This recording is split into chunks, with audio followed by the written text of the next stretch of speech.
Hello everyone, it's Richard Lewis here again with another video. Today I'm going to be talking about the sordid shit you see at the bottom end of the Counter-Strike scene and just the esports scene in general.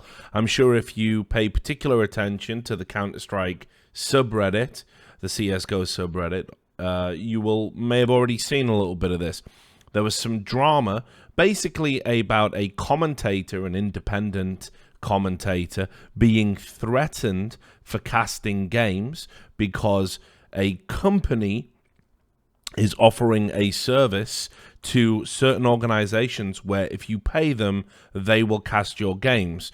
The problem is this business model is ridiculous. Valve have recently come out and declared with Dota games that it's absolutely fine, just do it within reason. If you can get an open TV IP or a stream, just don't put any advertising in there, don't deliberately steal someone else's content, don't restream, and it's all good.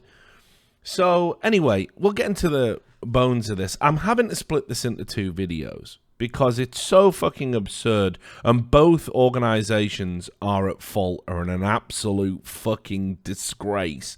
This one is about Morior Invictus, and you could be forgiven for thinking they're called Invictus Morior because their logo is so shittily designed they don't even understand the reading order of words. They've got the first down here, as you'll see from my wonderful thumbnail that the guys in the Discord made, and the second word is above it, and you read anyway. As with all great stories, it started with a tweet. So here it is. This is the tweet. Stronglegs. Now, I'll be honest, I've never heard of Stronglegs. I hope he isn't too upset about that. But I did see this tweet, and he was saying, I'm being threatened by an organization owner not to stream their Mountain Dew League matches. Now, if you don't understand the lay of the land, the Mountain Dew League is basically a league that's kind of being run by ESEA. It's got the lesser teams in there, kind of the semi-pro, amateur kind of teams. And as a result of this, because it's kind of, there's too many games to be broadcast and scheduling and all that, so ESEA have actually behaved in quite a sensible fashion, and they've said, look, the GoTV IPs are open. If anybody wants to stream these games and commentate on them, you can. And that's what Stronglegs do. I've done it myself from time to time. I'm sure you've seen me cast CEVO matches or whatever, and I'm hoping to do more of that moving forward, especially with Sam getting his first casting gigs over at the Minor. So, you know, this is just something anybody should be able to do. I don't understand why everyone's kind of so pernickety and clandestine about these. If a tournament organizer says, hey, look, the GoTV IPs are there, anybody can have at it, then anybody can have at it. But there is a company called CSGO Matches. Now, I already had these guys blocked, all right? And I'm not going to talk about them. They need their own video. They're their own special kind of fuck-up. But I'm just going to mention them in the context of the Morior Invictus video, because what had happened was CSGO Matches had made Morior Invictus a client. They'd said, if you pay us, we will exclusively commentate your games. I don't know why anybody would want to do this. This service makes no sense whatsoever. It's actually built, people are investing, and it's more like a loan. You'll see in the next video. But it's utterly absurd. Why would an organization want to pay somebody to commentate their games with effectively no disrespect to any of them, but just no-name commentators? What's the benefit? Anybody could stream and get thousands of eyeballs on your brand. You don't need to pay or have an agreement. Hell, I'll do it if you're not an absolute bag of shit like this organization and its owner are. So anyway, Stronglegs does that tweet, and it goes on Reddit. And then everybody knows it's Morior Invictus that are doing the threats. So I reached out to Stronglegs. You can see in the original tweet, I replied to him saying, slide into my DMs. We had a long conversation about it because obviously I'm no stranger to some of the shady goings on that occur in esports. And it's fucking wrong if there's an organization out there threatening people when what they're doing is perfectly fine, perfectly legal, and actually fucking sanctioned by the league itself. So we'll leave CSGO matches for now. Now, Morior Invictus, their owner is a chap called PZLA. That's his handle. It's pretty terrible in my opinion. Not a big fan of that. And anyway, what he did was he basically added Stronglegs on Steam, and they had a conversation, which is inarguably veiled threats and all sorts of other nonsense. I've got the conversation. We had to copy paste it into the chat, into our DMs, because it was just easier to do that. But it's all been, verified, and PZLA isn't even denying this. So we'll just go through it one at a time. You can see here. I'd prefer if you didn't. This is after he announced, "Hey, I'm streaming the Morior Invictus games." Stronglegs very nice about it, isn't he? He says, "Look, I'm sorry, man. I understand your frustration. I got to build my brand as much as possible. Can't pass up these opportunities." PZLA said, "I just sent Snipe," that's the company that works with Thorin and makes content, "a cease and desist. Needless to say, they don't cast my matches anymore." Stronglegs has a bit of a ruffle. "I have my own brand as well to build." And Stronglegs says, "If you think a cease and desist can stop people from streaming an open relay Go TV, holy shiz, so wrong." Now, PZLA says trademarks. Now, this shows immediately he's entering into a world he doesn't understand. Stronglegs, there is no trademark. ESEA owns the content, not you. And then PZL says, "I didn't know they owned my logos or players, but go ahead." Well, I mean, that's irrelevant, isn't it? I mean, we all know that. You don't have to... If you are in a league and you agree to the league's terms and conditions, and ESEA's includes having an open broadcast policy, they don't need to own your logos or anything else. So, okay, we all know that, right? We don't need a fucking degree in law, do we? And you can see Stronglegs says, "Read the ESEA terms and conditions." And PZLA says, "Soon I will have exclusive rights I'm buying from ESEA." Well, ESEA have no knowledge of this. This will probably be one of your last chances. So immediately we enter into the threatening lingo, and Stronglegs says, "Well, when you have these exclusive rights, let me know. I'll happily cease and desist." PZLA says, again, just want to highlight how nice and professional Stronglegs has been. When I got these logs, I was thinking, Stronglegs is probably going to have been a bit of a prick as well, because I know if somebody threatened me, my back would go immediately up, and I would meet them head to head, savage to fucking savage. But that isn't what's happened here. He's been really nice and thoroughly professional. Good on you, Stronglegs. PZLA, ESEA isn't the law for esports. They just make up rules as they go for their self-benefit. Smile. And so are you, Stronglegs correctly points out. PZLA, Twitch DMCA, Google it. And Stronglegs says, "Laughing my ass off. You can pull anything out your ass, still not valid." PZLA, "Did you go to law school?" I'm telling you, my friend, you clearly didn't either. And you're going to see some horrifying things, which will reveal that. No, I never attended. I wanted to be a professional nerd instead. PZLA, "I was actually pretty nice about it towards you. I can be really mean if I need to be." You, he's going to get mean, friends. "I'm really not scared. You can be mean." "I can, but I choose not to, because I did actually like you and wanted to help you build yourself up." And Stronglegs is like, "The feeling is mutual, but true colors have been shown now.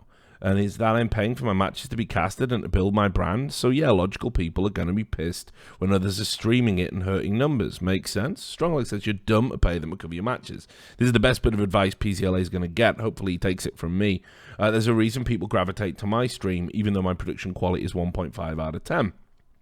PZLA says, "That's nice. So don't be upset if I don't cooperate to your nice demands." PZLA says, "Okay, let's see your numbers do the same without your stream being on HLTV to test your theory if people gravitate towards your stream." And he goes, "Laughing my ass off. If you think Joe will remove my stream from HLTV because you're asked, so wrong." PZLA says, "I never asked to remove it," but obviously that's the intimation, isn't it? "Why don't you just not add it and let's see?" And the Stronglegs goes, question mark. And he says, "I mean, if you're talking about your brand and stuff, it should show." And Stronglegs says, "Holy shit, that was the saddest attempt to get me to not post my stream there. PCLA says, I mean, eat your own words. There's a reason people gravitate towards my stream, so prove it. And Stronglegs says, I will. Post your link and I'll post mine and we'll see where the viewers go. PCL says, I asked nicely for you not to stream it and you got mad because you want to build your brand off a game you aren't even in. Makes complete internet sense. Then PCLA says, don't lie. I never threatened you. Well, you can see he did. He said, I'm going to be mean.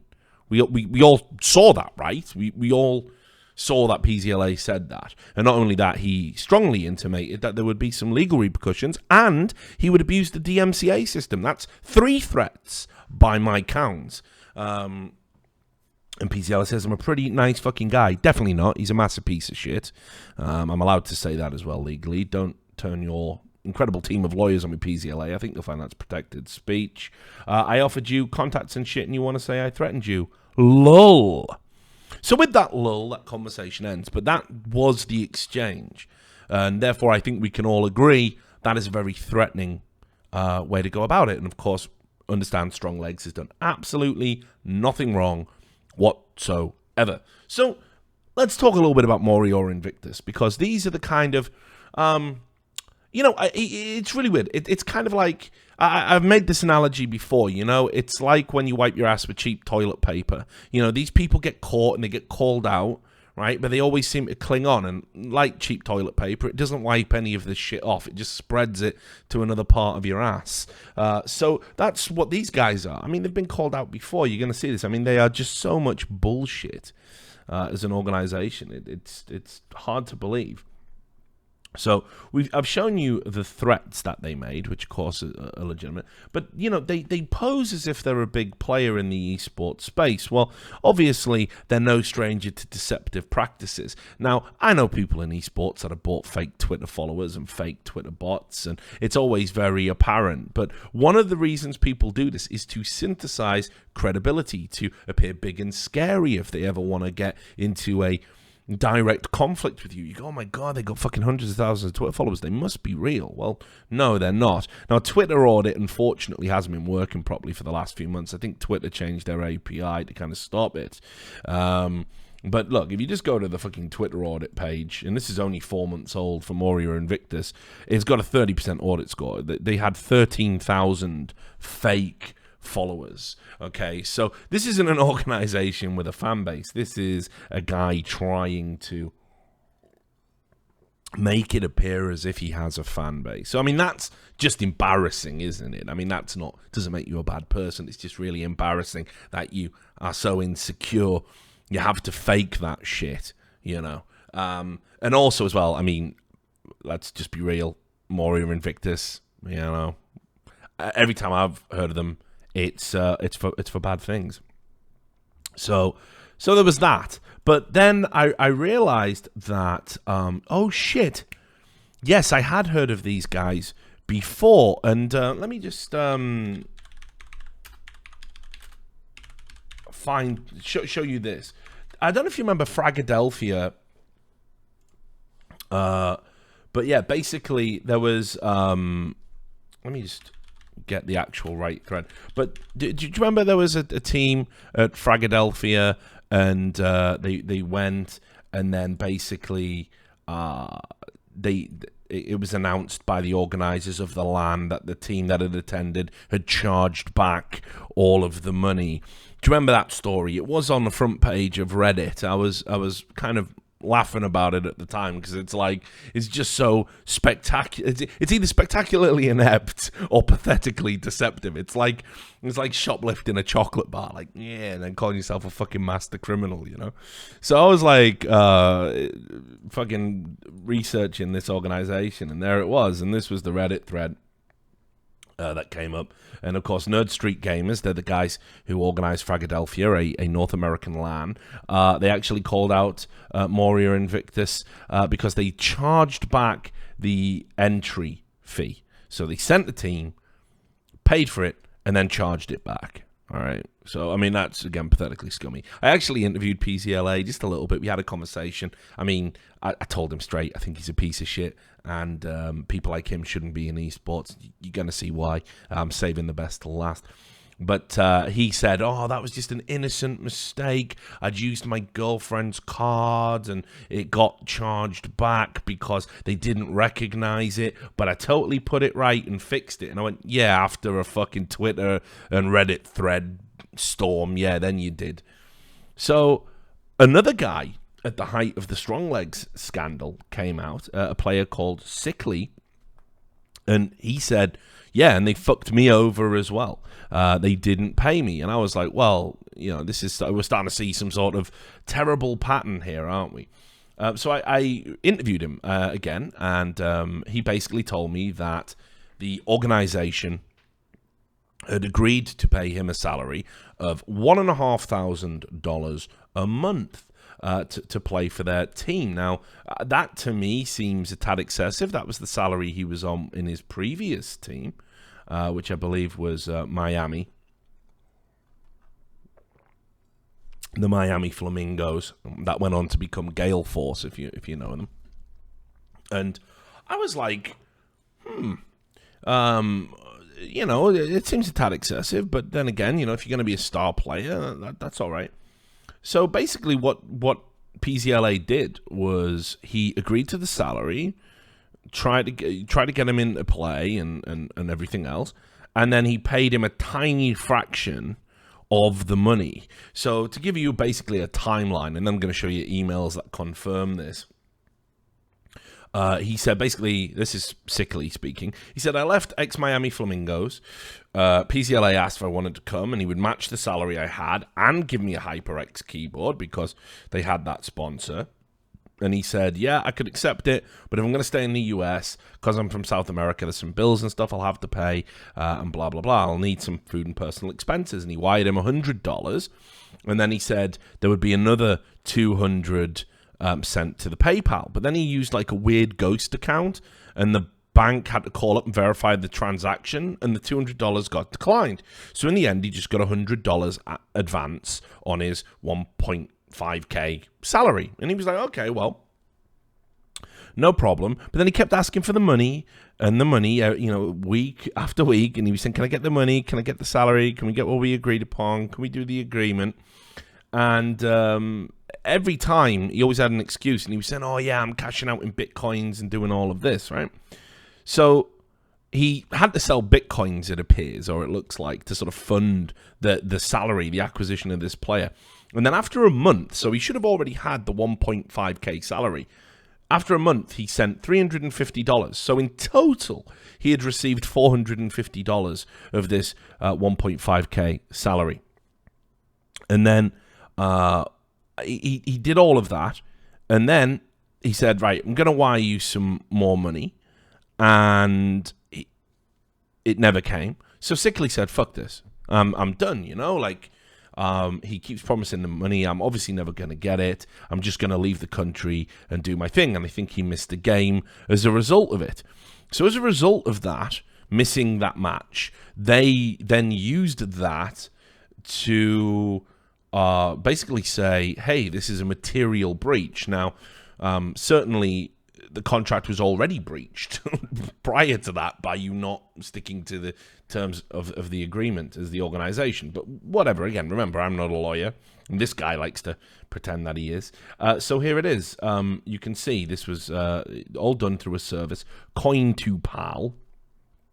Again, I don't fucking swim in those circles. I don't know. I like my money to be fucking green and come out of a fucking machine. I like it to appear in a bank, and fuck all cryptocurrencies and all that nonsense, but that's a separate issue. So here we go. Boom, bada bing, bada boom.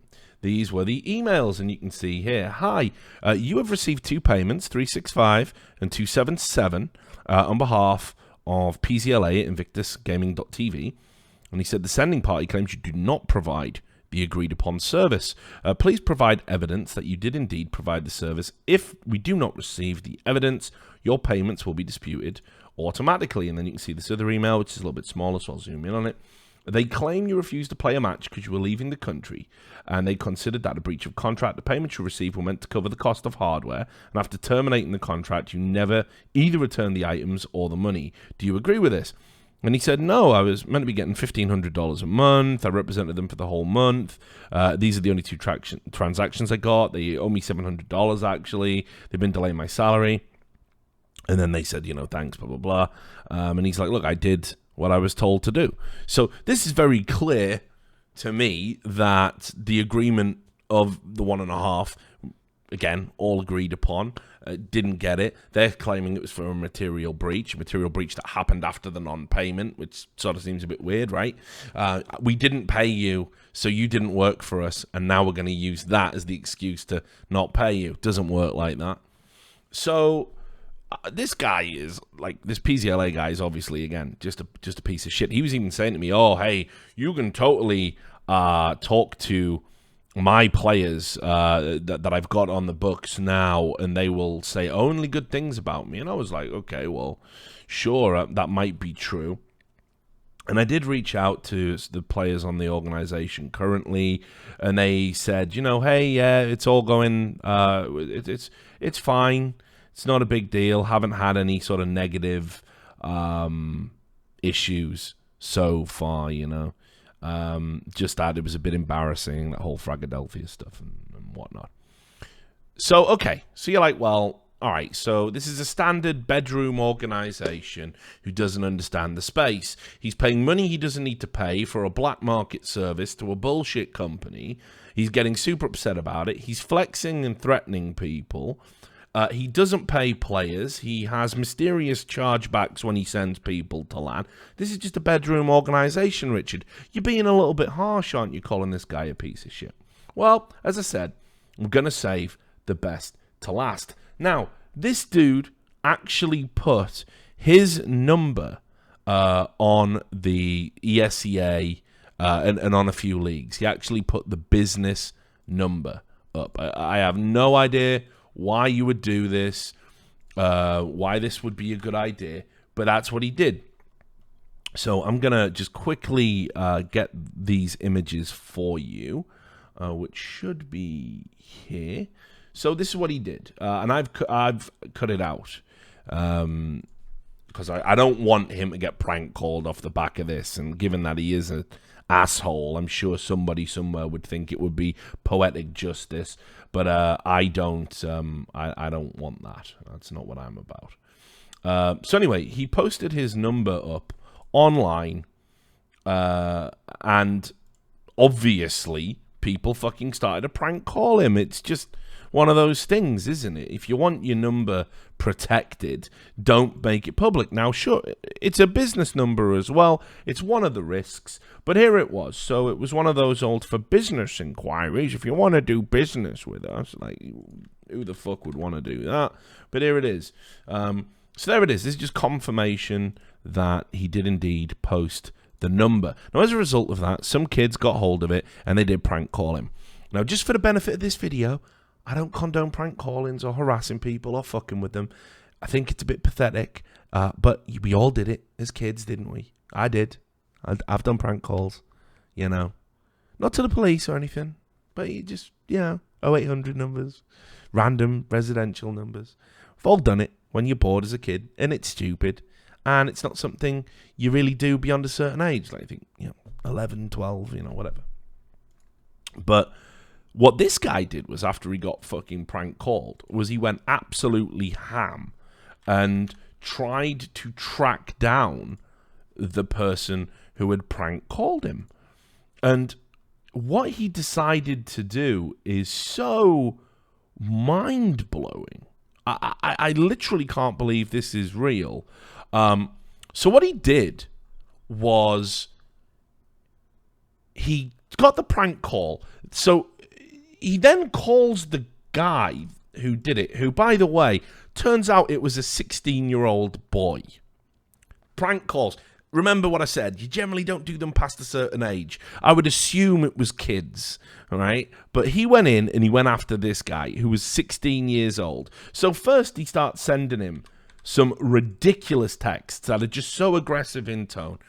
You think it's funny to prank call me, bitch? You Oklahoma, you can see that word. I'm not saying it. I've notified the police. You should be getting a call along with your parents. Oklahoma must not breed smart people that blocks numbers when they prank call. And he goes, you okay, dude? And he goes, you won't be.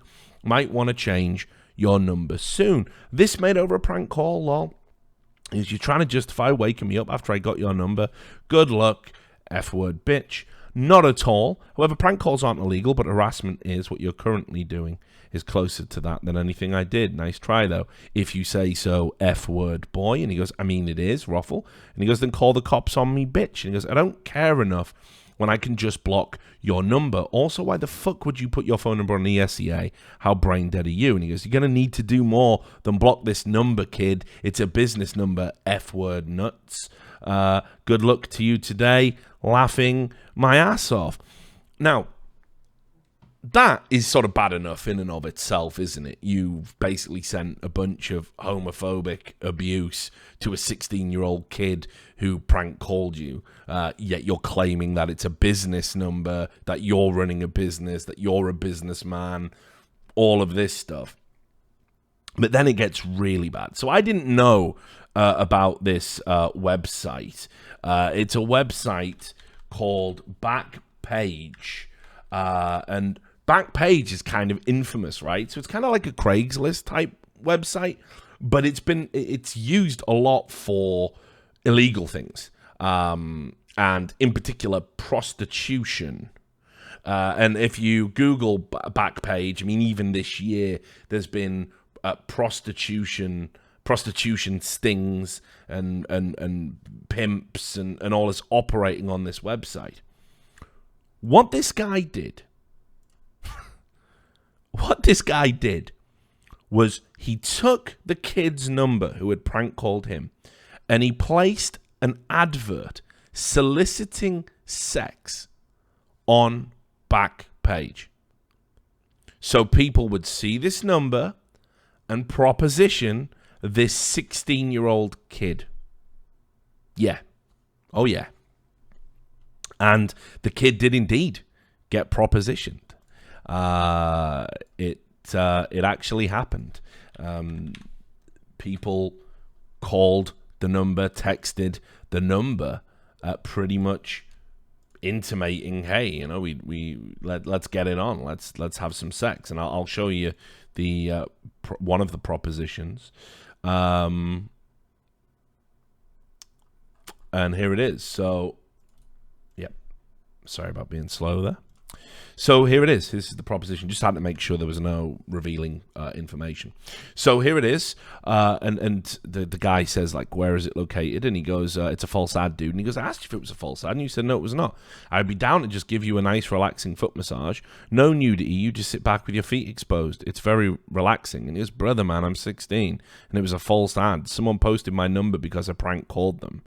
And he goes, oh, my. Sorry, dude. And anyway, once PCLA found out that the kid was 16 and realized that you are sending men to have inappropriate sexual contact with a minor, he took the advertisement down, took the ad down off Backpage. But that still doesn't really fucking make up for it in any way, shape, or form. This is some of the most outrageous shit I've ever heard from a esports owner. And it's so inappropriate and so disgusting that you would do that in retaliation to a prank call, and then it's out there. That information's just out there. It's not going anywhere. And yet you're still going around thinking you're ever going to be allowed to work in an industry that has kids in it.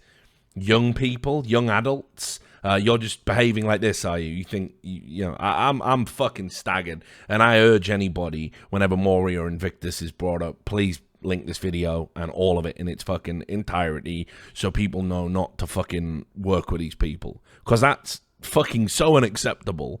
I'm laughing about it because it's so ridiculous, but it's actually really fucking disturbing. And this is the kind of shit that when I talk to parents and stuff about esports, this is the kind of shit they're worried about. You know, this is like their top fucking fear. it's just so grotesque to do that. It's so disproportionate. And in his mind, for him to even think that's funny, it shows the caliber of the individual. So to quote him, he said, "I didn't know he was 16. That's pretty much the best excuse he's got when he admitted it to me. I mean, obviously we can all agree that it just shouldn't have happened anyway. So that's Morior Invictus as an organization, pretty much in a nutshell. You know, they don't pay players. They charge back land costs. They threaten casters for commentating their game because they're not stupid enough to realize you don't need to pay anyone to cast your game in some weird black market economy. Now, there is a bit of good news at the end of this story, which is basically they've been banned from ESEA, and it hasn't affected the players in a negative way. I'll link the write-up of this that Tolkien fanatic, obviously a person you'll regularly hear me talk about on these videos, over at dust2.us. And basically, Brett Sheffield put a statement out there saying, you know, they're banning the Morior Invictus organization as a direct result of their conduct, which was threatening them not to stream their games. And that was that. And it's Justin PZLA Hutto is apparently the name. And yeah, and as I said, when we get into the CSGO matches thing, it's even going to be worse. But the players are allowed to stay in the league, so that's good. It hasn't really cost them anything. They're going to have to give themselves a name and a logo, but they keep their slot. Morior Invictus and hopefully the management are going to be forbidden from having any dealings in a ESEA. And honestly, you know, look, I don't want to hound people ever for, like, honest mistakes. But when you're just a fucking dirtbag, when you just do shit like this and it's just fucking repeated and it's the money ain't right, you lie, you threaten, you do sexually inappropriate things to young adults in the space, I don't feel bad in saying you do not fucking belong in esports, and I don't want you to be in esports because I care about this fucking industry, and you're the kind of motherfuckers that make it a sewer. It would be great that I could retire going, oh yeah, all those guys, they're out of it now, but they're not out of it now. This is the type of detritus you get down here at the bottom of the esports, you know, river, down on the riverbed with all the other bottom feeders. It's guys like this PZLA motherfucker. So 100% fuck Morior Invictus forever, just forever. And yeah, hopefully that's opened your eyes. Now the second part of this story with CSGO matches is just as good and just as wild. These people cannot be in esports. Nobody should work with them. I'm just telling you. But we'll save that for another day. Make sure you tune in for that one and take care of yourselves.